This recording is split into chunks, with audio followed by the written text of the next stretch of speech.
உங்கள் எல்லாருக்கும் ஒரு அட்வைஸ் கொடுக்கவா? Free free free advice. ஒரு ஆள், அது ஆணோ பெண்ணோ, எந்த உறவாக இருந்தாலும் இன்னியோட விட்டுருங்க. இப்போ நான் சொல்ல போகிறேன். உனக்கு என்னம்மா,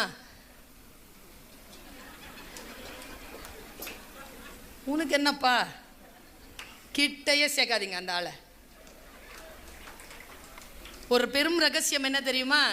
முயற்சி இல்லாமல், உழைப்பு இல்லாமல் யாராலும் சாதனையின் உயரத்திற்கு வரவே முடியாது என்கின்ற மனம் யாருக்கு இருக்கிறதோ அவர்கள் வாழ்க்கையில் உயர்கிறார்கள்.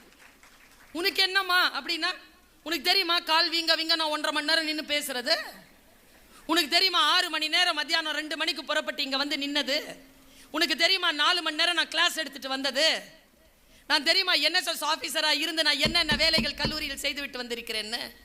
உனக்கு தெரியுமா 3 புத்தகங்களுக்கு அணிந்துரை எழுதுவதற்காக 3 புத்தகங்களை 3 நாட்களாக வாசித்து முடித்திருக்கிறேன் தெரியுமா? இதோ நின்று பேசுவதற்காக என்னுடைய வாழ்க்கையில் என்னுடைய ஹெல்த், என்னுடைய உடல் நலத்தை, இதோ என்னுடைய குரலினுடைய வளத்தை இதோ நான் கரைத்து ஒரு குழந்தைக்கு தாய்ப்பால் கொடுப்பது போல் கொடுத்து கொண்டிருக்கிறேன் தெரியுமா?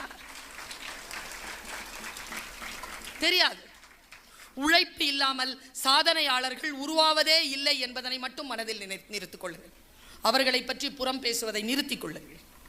இந்த புத்த தன்மை வந்துருச்சுன்னு வச்சுக்கோங்க, எனக்கு புத்தனை பற்றி பேசுறது அப்படின்னாலே மனசெல்லாம் ஒரு மாதிரி ஆயிடும் எனக்கு. ஏன்னா புத்தன் is a real teacher. he is a real teacher. எனக்கு அவனுடைய ஸ்டேட்மெண்ட்லேயே பிடிச்ச சூப்பரான வார்த்தை என்ன தெரியுமா?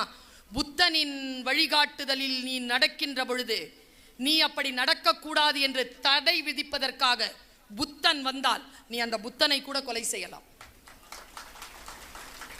What a teacher. நான் சொல்லுவதுதான் முக்கியம், நான் முக்கியம் இல்லை என்று சொல்லி தருகின்றவர்கள் எத்தனை பேர்?